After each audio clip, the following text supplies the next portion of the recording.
And we're back today on The Irvin Show. I'm your host, Irvin, and today we have a special guest. Here is Ariana from Potomac, Maryland. Ariana, how are you? I'm good. How are you? I'm great. So, we have you here to talk about this book that you've been analyzing in English class with Mr. Rao, The Great Gatsby. What do you think of this book in general? It's a good book. Ironic. So, let's get right into the discussion questions. First one I have here is, what are the implications of Gatsby's observation that Daisy's voice is full of money? Well, we can see here that Daisy's kind of what you would call a gold digger. We can see this in the book by when he was showing her his shirts. She thought they were very ugly, but she says, wow, she's never seen such beautiful shirts because they were rich and custom made. You can also see this when she went for Gatsby when he became rich instead of when he was a poor soldier in the army. So you think that she's only in it for the money she has? You think she has any kind of emotional... Not really, because when he also died, the only people who showed up to his funeral were the Gatsby's father, who barely knew him, Nick, and Owl Eyes, which is like he never really had any connections with anyone.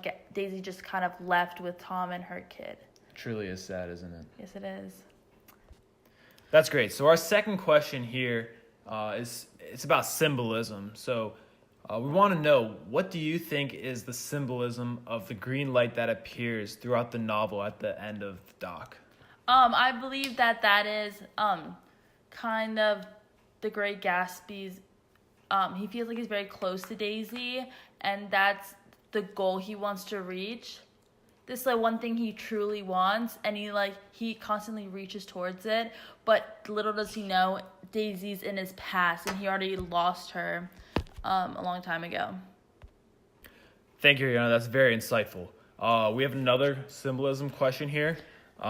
So throughout the book, Fitzgerald returns several times to describe it as a pair of eyes that often that are looking over the Valley of Ashes. Yes, and that sign is the eyes of Dr. T.J. Eckelberg. Yes, so the question is, what does that sign represent, and what do the faded eyes of Dr. Eckelberg symbolize?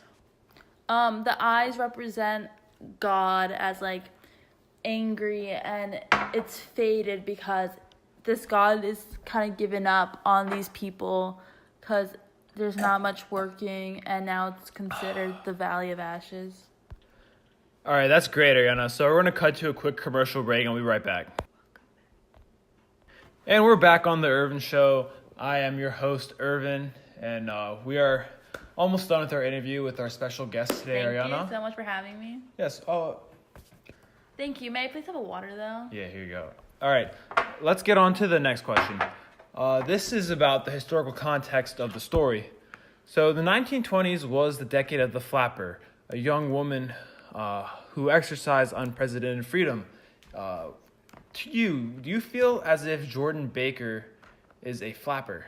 And definitely. Why would you think that? Yeah, I definitely think so. She is the ideal of a strong woman who doesn't need a male to be with her. She also lies a lot in the book. So you think lying shows that she's... Well, not only that, but she is a professional golfer.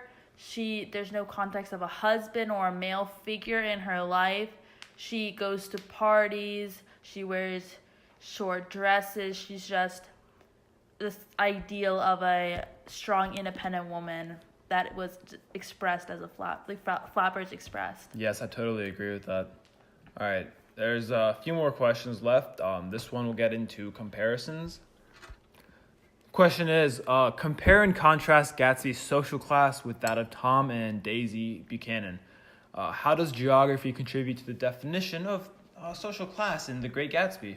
Well, first off, The Great Gatsby and Nick live in the West Egg, and Tom and Daisy Buchanan live in the East Egg. And in this book, that new money and old money is like poor and rich. It's a very big social distinction. So East Egg represents the old money, which is a higher class in society, than new money, which the Great Gatsby has, even though he tries to act like he's from old money by having fake books in his house and also spending a lot of money on making his house look old. But yeah, the East egg represents old money and the West egg represents new money, which Gatsby lives. Yes, sir. All right, folks. Looks like that's all we have time for today. Ariana, I want to thank you so much for being on our show. Thank you for having me. Yes. Nice to meet you. It was a pleasure. All right, this is Irvin signing off.